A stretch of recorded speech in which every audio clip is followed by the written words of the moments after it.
नकल विरोधी अध्यादेश को सीएम धामी की मंजूरी। नकल माफिया को होगी उम्र कैद और 10 करोड़ रुपए का देना होगा जुर्माना। परीक्षार्थियों को 10 साल जेल का भी प्रावधान।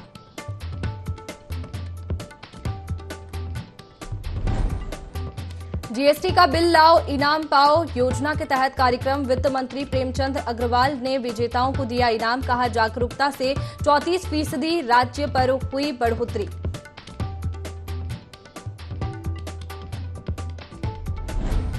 युवाओं पर लाठीचार्ज के खिलाफ कांग्रेस का प्रदर्शन। बीजेपी ने विपक्ष पर साधा निशाना। कहा, युवाओं को बनाया जा रहा मोहरा। अपनी राजनीतिक रोटियां सेकने में लगी कांग्रेस।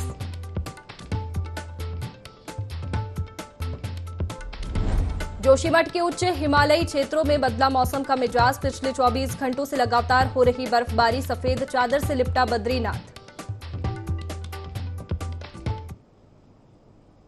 नमस्कार, आप देख रहे हैं देवभूमि लाइव। मैं हूं आपके साथ में वैष्णवी और खबर की शुरुआत देहरादून से, जहां युवाओं की मांग पर नकल विरोधी अध्यादेश को मंजूरी मिली है। मुख्यमंत्री ने नकल विरोधी अध्यादेश को अनुमोदित किया है। नकल माफिया को उम्र कैद और 10 करोड़ के जुर्माने का प्रावधान है। नकलची परीक्षार्थियों को 10 साल की जेल होगी।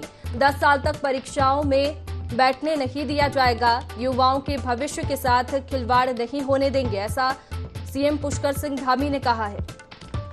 तो भर्ती परीक्षाओं में गड़बड़ी के बाद में युवाओं की मांग पर अब नकल विरोधी अध्यादेश को मंजूरी मिली है। आगामी दिनों के अंदर पारदर्शी नियुक्तियां हो, परीक्षा पारदर्शी हो, इसके लिए सरकार कटिबद्ध है। आज जो घटनाक्रम हुआ है, ये विपक्ष द्वारा रचा गढ़ा षड्यंत्र है। वो नहीं चाहते कि उनके कालखंड के कारनामे ये सार्वजनिक हों। मैं मुख्यमंत्री जी से अपील भी करता हूं कि ऐसे युवाओं को भड़काने वाले तथा पत्थरबाजी में शामिल लोगों को बेनकाब होना चाहिए। उनके नाम सार्वजनिक होने चाहिए। सबको रोजगार मिलेगा। रोजगार का पूरा एक मॉडल और पारदर्शी परीक्षा हो, इसके लिए हमारी सरकार कटिबद्ध है। प्रदेश के युवाओं से धैर्य बनाए रखने की अपील करता हूं। उनको विश्वास दिलाता हूं कि पुष्कर सिंह धामी सरकार को जड़ से उखाड़ने के लिए संकल्प है। मैं आपको विश्वास दिलाता हूं किसी भी युवाओं के साथ अन्याय नहीं होगा और ये विपक्ष की जो साजिश है इसमें गुमराह न हो, शामिल न हो, ऐसे मैं आपसे अपील करता हूं। माननीय पुष्कर सिंह धामी जी का धन्यवाद करता हूं कि उन्होंने आज जो घटना हुई है युवाओं के साथ, उस पर जल्द से जल्द जांच बिठाने की बात कही है और दोषियों को सजा देने की बात करी है। लेकिन मैं उत्तराखंड के युवाओं से भी एक निवेदन करना चाहता हूं कि ये समय धैर्य बनाने का है। ये समय अपने युवा मुख्यमंत्री, उत्तराखंड सरकार, सब पे भरोसा करने का है। हम आपके साथ हैं। हम आपके भविष्य को सुरक्षित रखने के लिए कोई भी कसर नहीं छोड़ेंगे। सभी युवाओं से अपील करना चाहता हूं कि सरकार उनके साथ खड़ी है और सरकार ने पहले भी जब भर्ती घोटाले हुए हैं पिछली सरकारों में, तो सरकार ने हमारे तुरंत उस पर एक्शन किया। हमारे मुख्यमंत्री जी ने जितने लोगों ने भी गड़बड़ किया उनको जेल भेजने का काम किया। और मैं उनसे अपील करना चाहता हूँ सभी छात्रों से कि वो संयम बरतें, किसी के बहकावे में ना आए और सरकार पारदर्शी नियुक्तियाँ भी कराएगी। सरकार जो है अच्छे एग्जाम भी कराएगी और मैं ये कह सकता हूँ कि हमारी सरकार जो है युवाओं के साथ हमेशा खड़ी रहती है। मैं आपको विश्वास दिलाता हूँ कि मुख्यमंत्री जी के नेतृत्व में हम इस भ्रष्टाचार के दीमक को समूल नष्ट करने की ओर आगे बढ़ रहे हैं। सरकार शीघ्र से शीघ्र पारदर्शिता पूर्व नौकरियों को करके आपके अरमानों को पूरा करने में आपके साथ खड़ी रहेगी। आप सबको एक बार फिर मैं धैर्य बनाए रखने की अपील करता हूँ। चलिए ज्यादा जानकारी लेंगे। हमारे सहयोगी आकाश हमारे साथ में फोन लाइन पर जुड़ गए हैं। आकाश, परीक्षा में कई तरह की गड़बड़ियां देखने को मिली, जिसके बाद में अब सरकार नकल विरोधी अध्यादेश को लेकर आई है और इस पर कई तरह की प्रतिक्रियाएं भी आई है। देखिए, बिल्कुल सरकार की पहले से ही इस बात को लेकर के अपनी प्राथमिकता थी कि जो उत्तराखंड में तमाम भर्ती परीक्षाओं में धांधली हुई है उसमें जो आरोपी लोग हैं उन पर एक तरफ कार्रवाई जो है की जाए और उनको जेल की सलाखों पर पहुंचाने का काम भी किया है। और लगातार सरकारी कोशिश है कि ऐसे नकल माफियाओं के खिलाफ सख्त कार्रवाई की जाए, जिससे कि कहीं ना कहीं एक संदेश उत्तराखंड के युवाओं के अंदर भी रहे और देश में भी जाए कि किस तरीके से जो भी इस तरीके के नकल माफिया है जो भर्ती में धांधली करते हैं उनके खिलाफ सरकार जो है सख्त एक्शन दिखाएगी। और इसी के चलते कह सकते हैं कि पुष्कर सिंह धामी की सरकार ने कल जो अध्यादेश है नकल विरोधी अध्यादेश को जो है अपना अनुमोदन दे दिया है और कह सकते हैं कि इसके बाद कहीं ना कहीं एक सख्त कानून बनाने की दिशा में जो है सरकार आगे बढ़ी है, जिसमें ये कोशिश की गई है कि जो भी इस तरीके के नकल माफिया हैं जो भर्ती में धांधली करते हैं उनके खिलाफ जो है सख्त कार्रवाई की जाएगी, जिसमें उम्र कैद की सजा का प्रावधान किया गया है। साथ ही साथ 10 करोड़ तक के जुर्माने का प्रावधान इसमें किया गया है। और दूसरी तरफ ऐसे परीक्षार्थी जो मतलब कहीं ना कहीं नकल करते हुए पाए जाते हैं, नकल कराते हुए पाए जाते हैं, उनको भी 10 साल की सजा का प्रावधान किया गया है। और साथ साथ ये भी तय किया गया है कि जो भी इसमें दोषी पाया जाता है उसको आने वाले 10 साल तक जो है कोई भी परीक्षा नहीं देनी जाएगी। तो कह सकते हैं कि एक सख्त कानून जो है धामी सरकार लेकर आई है, नकल विरोधी कानून। और उसमें कोशिश यही है कि एक तरीके से युवाओं के साथ सरकार खड़ी है, खुद मुख्यमंत्री साहब का भरोसा दिला रहे हैं। और ऐसे में ये कोशिश है कि इस कानून के जरिए जो ऐसे नकल माफिया जो ऐसे षड्यंत्रकारी हैं उनके खिलाफ एक सख्त एक्शन जो है सरकार लेगी। और उसी के चलते एक जो कानून है, नकल विरोधी कानून जो है वो सरकार लेकर के आई है। जी, निश्चित तौर पर आकाश, धामी सरकार सबसे सख्त कानून लेकर आई है देश का। फिलहाल बहुत शुक्रिया तमाम जानकारी के लिए। तो युवाओं की मांग पर नकल विरोधी अध्यादेश को मंजूरी मिली है।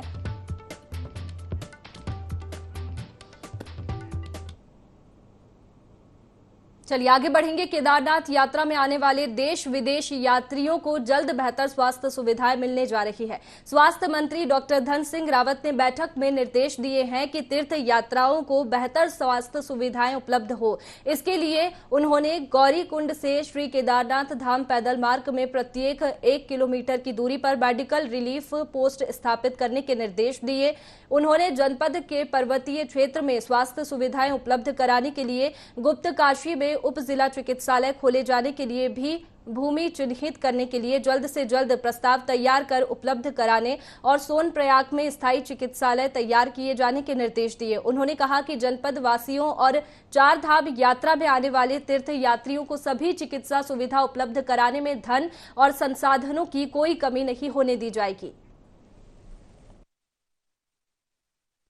हमारे केदारनाथ धाम की यात्रा होती है, उसके संदर्भ में आज एक समीक्षा बैठक की है। स्वास्थ्य विभाग की तरफ से कोई कमी नहीं रहेगी, ना पैसों की दिक्कत है, ना संसाधनों की दिक्कत रहेगी। और एक हफ्ते बाद हम पूरे 4 धाम यात्रा की एक बड़ी बैठक करने जा रहे हैं। उसके बाद मुख्यमंत्री जी के साथ एक समीक्षा बैठक करने वाले हम लोग। लाखों यात्री हमारे केदारनाथ धाम आते हैं, या बद्रीनाथ जी आते हैं, या गंगोत्री आते हैं, या यमुनोत्री आते हैं। स्वास्थ्य विभाग की पूरी तैयारी है कि किसी भी यात्री को किसी प्रकार से कोई कमी नहीं रहेगी, ना दवाइयों की कमी रहेगी, ना उनके स्वास्थ्य में अगर कोई भी दिक्कत होगी तो हमारा स्वास्थ्य विभाग जो है 24 घंटे जो है यात्रियों की सेवा में। खबर देहरादून से, जहां राज्य कर विभाग ने बिल लाओ इनाम पाओ योजना के तहत लकी ड्रॉ का आयोजन किया। इस दौरान वित्त मंत्री प्रेमचंद अग्रवाल ने विजेताओं को इनाम दिए, जिसमें स्मार्टफोन, स्मार्ट वॉच और ईयरपॉड का वितरण किया गया। मंत्री ने कहा कि राज्य सरकार की कोशिश है कि लोगों को जीएसटी के प्रति जागरूक किया जाए, जिसका अच्छा परिणाम देखने को मिला। इस साल अन्य वर्षों की तुलना में 34% कर में वृद्धि हुई है।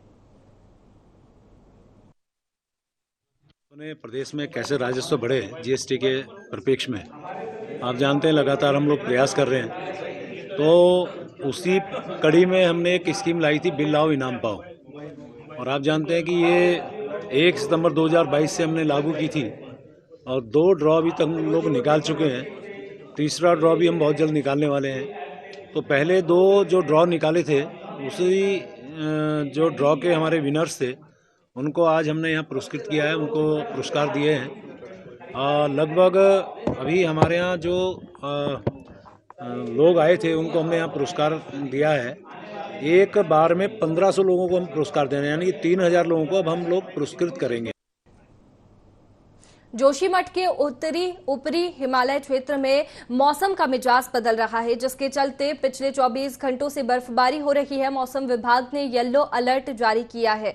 भू बैकुंठ धाम, बद्रीनाथ सहित लोकपाल घाटी, चीनाब वैली, स्लीपिंग ब्यूटी पीक, गोरसो, खुलारा, बंशी नारायण और धौली गंगा घाटी के ऊपरी इलाकों में हिमपात हो रहा। वहीं निचले इलाकों में रुक रुक कर बारिश हो रही है, जिस वजह से जोशीमठ में शीतलहर चल रही है।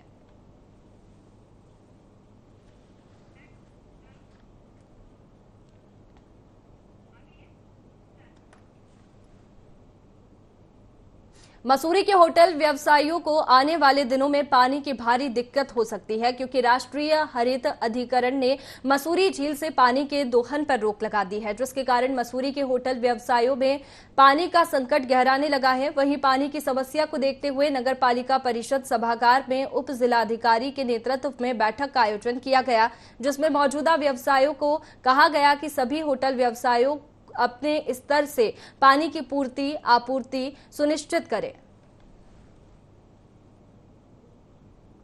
जो एनजीटी का जो नया प्रावधान आया है, नियमावली आई है, जिसके अंतर्गत झील के पानी का कमर्शियल उपयोग पूर्ण रूप से प्रतिबंध करा गया है।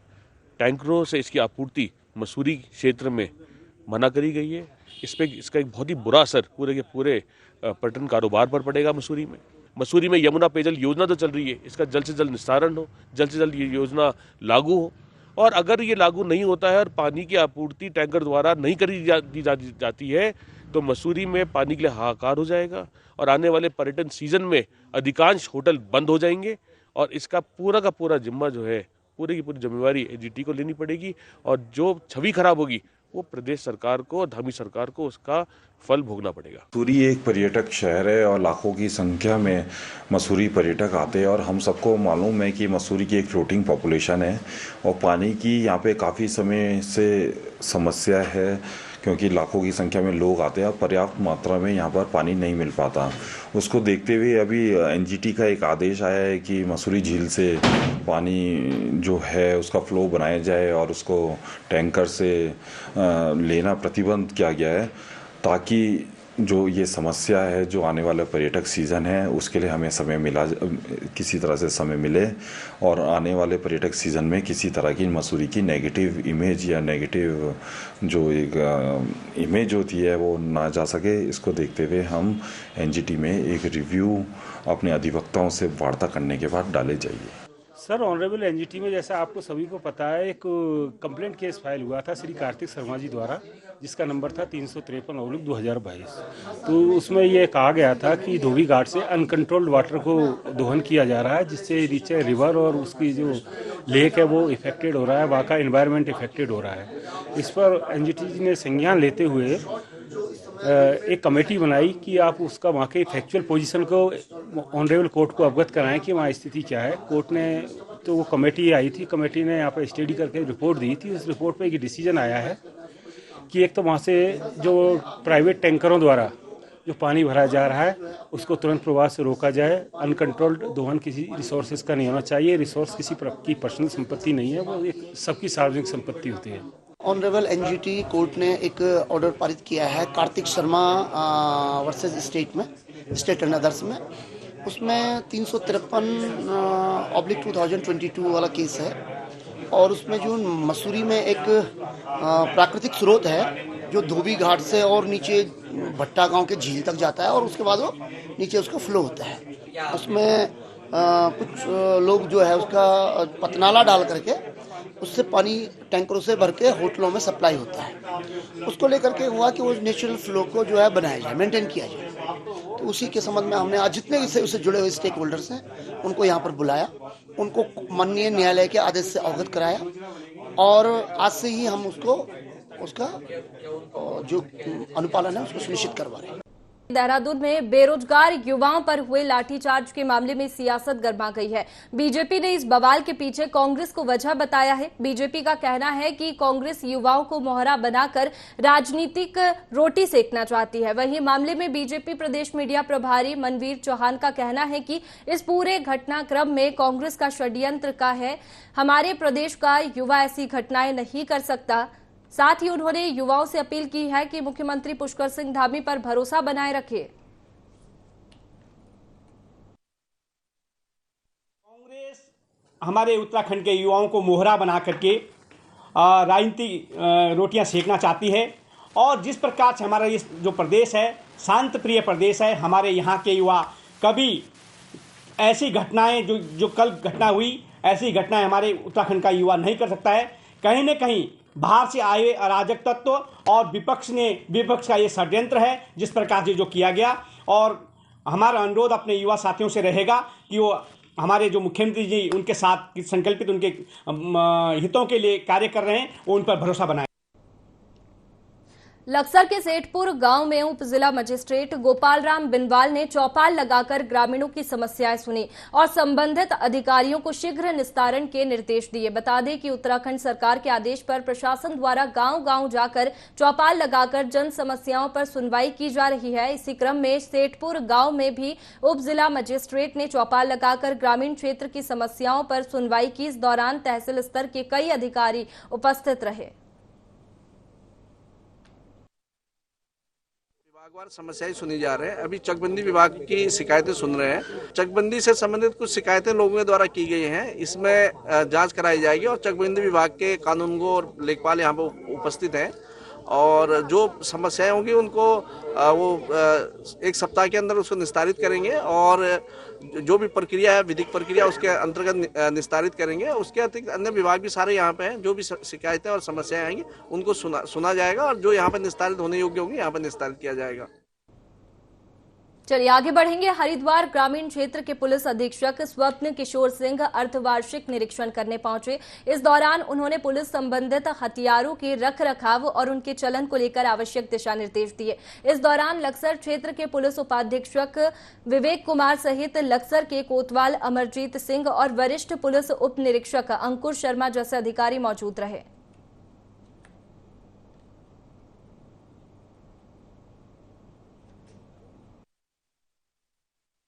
लक्सर का मेरे द्वारा अर्धवार्षिक निरीक्षण किया गया है, जिसमें मुख्य रूप से शस्त्रों के रखरखाव, कर्मचारियों और अधिकारियों के द्वारा उनकी प्रॉपर हैंडलिंग, जो कुछ भी हमारे यहाँ टॉर्च है, क्राइम किट है, सेक्सुअल ऑफेंसेस किट है, इन सभी का निरंतर इस्तेमाल होता रहे और लोगों को उसके, हमारे कर्मचारियों और अधिकारियों को उसके इस्तेमाल संबंधी जो टेक्निकलिटीज हैं वो भी पता हो। माल खाने का निरीक्षण किया गया है, कुछ आवश्यक निर्देश दिए गए हैं और बेहतर तरीके से अभिलेखों को अपडेट किए जाने संबंधी, हिस्ट्री शीटरों की निगरानी और सत्यापन संबंधी निर्देश दिए गए हैं।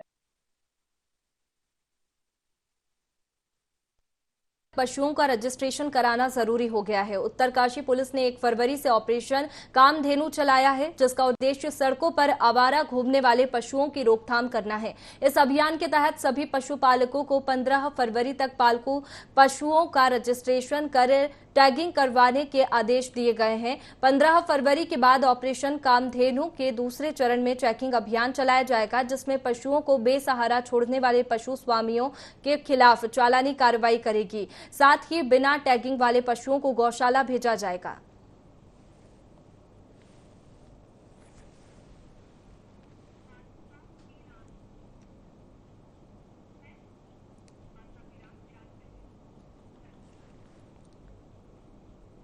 पिरान कलियर में देर रात एक बाइक अनियंत्रित होकर गहरी खाई में जा गिरी। हादसे में एक युवक की मौके पर ही मौत हो गई, जबकि 2 युवक गंभीर रूप से घायल हो गए। घायलों को उपचार के लिए अस्पताल में भर्ती कराया गया। वहीं मृतक के शव को पोस्टमार्टम के लिए भेजकर परिजनों को सूचना दे दी गई। घायलों में एक जीआरपी का एक जवान भी शामिल है। 3 तेलीवाला गांव से कलियर की ओर जा रहे थे।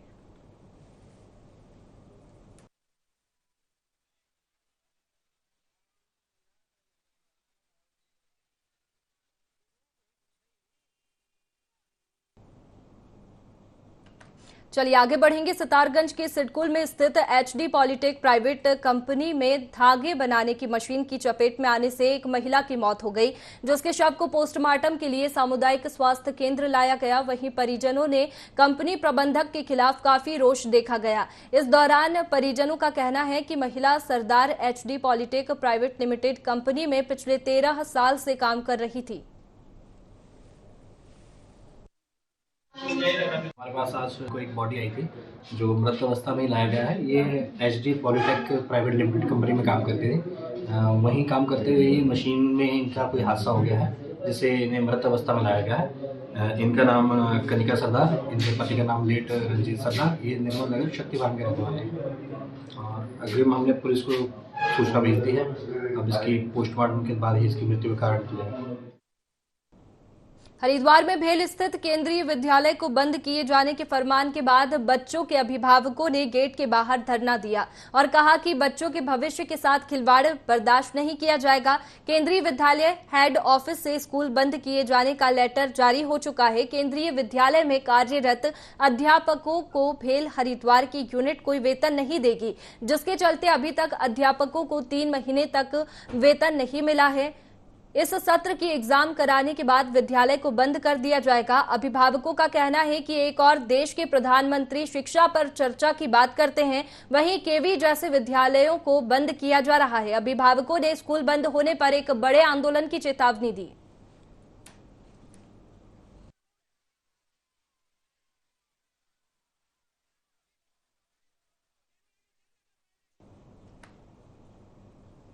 बागेश्वर गरुड़ के रहने वाले भास्कर साइकिल से देश भ्रमण पर है, जिनके हल्द्वानी पहुंचने पर पहाड़ी आर्मी ने भव्य स्वागत किया। अनेकता में एकता, भारतीय संस्कृति और जनजीवन से रूबरू होने के उद्देश्य से साइकिलिस्ट भास्कर यात्रा पर निकले हैं, जो 1 महीने में 21 राज्यों से गुजर चुके हैं। इस दौरान उन्होंने कई राज्यों की संस्कृति और परंपराओं को समझा। पहाड़ी आर्मी संगठन के संस्थापक अध्यक्ष हरीश रावत ने भास्कर को उन सभी युवाओं के लिए प्रेरणा स्रोत बताया जो अपने जीवन में कुछ नया करने की चाह रखते हैं।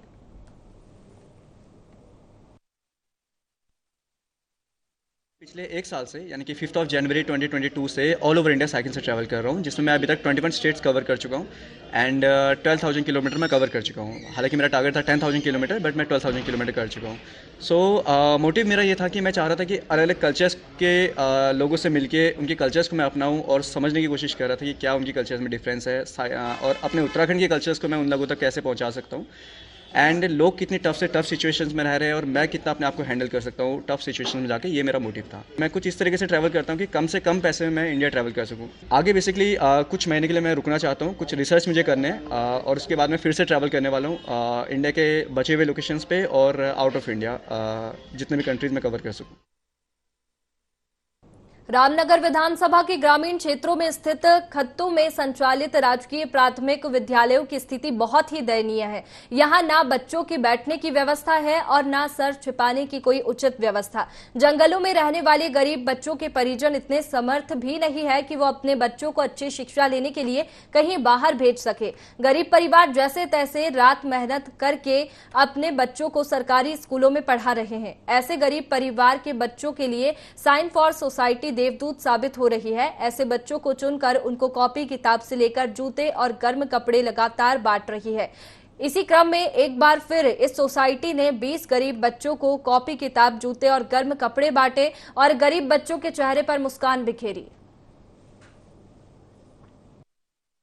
साइंस फॉर सोसाइटी की संस्था जो स्वैच्छिक संगठन है उसके कार्यकर्ता पहुंचे। संस्था समाज में सामाजिक चेतना और प्रसार के लिए कार्य करती है और इनके द्वारा हमारे विद्यालय के बच्चों के लिए जूते, बैग, स्वेटर आदि दिए गए और हमारे विद्यालय को सहायता मिली। और इनसे हम आगे अनुरोध करते हैं कि हमारे विद्यालय के लिए फर्नीचर, कुछ और चीज़ों की भी आवश्यकता है। जैसे विद्यालय बिल्डिंग नहीं है विद्यालय की, तो टीन शेड वगैरह कुछ अन्य संस्थाओं से भी अगर हमें मिल जाता तो विद्यालय के बच्चों के लिए अच्छा हो जाता है। हम साइंस फॉर सोसाइटी की तरफ से ये पिछले साल लॉकडाउन से कई स्कूलों में हमारा जो प्रोग्राम है वो चलते हुए आ रहा है सामान बांटने का। अभी इस वर्ष हमने जैसे 5 प्राइमरी स्कूल हैं, 2 जूनियर हैं, 2 इंटर हैं और इन स्कूलों में हमने अभी स्वेटर है, जूते हैं और स्टेशनरी है पूरा बच्चों को वितरण किया है। टीन शेड वहाँ पे डाले हैं और सरकार भी उन बच्चों के लिए ना सुविधाएं दे रही है, वो बच्चों के लिए ना बैठने के लिए बिल्कुल बेंच वगैरह कोई उपलब्ध नहीं है। संगठन के माध्यम से इन बच्चों के लिए हम एक स्वेटर, जूते, स्टेशनरी बांट रहे हैं। फिलहाल देवभूमि लाइव में इतना ही। मुझे दीजिए इजाजत। आप बने रहिए IND 24 पर। नमस्कार।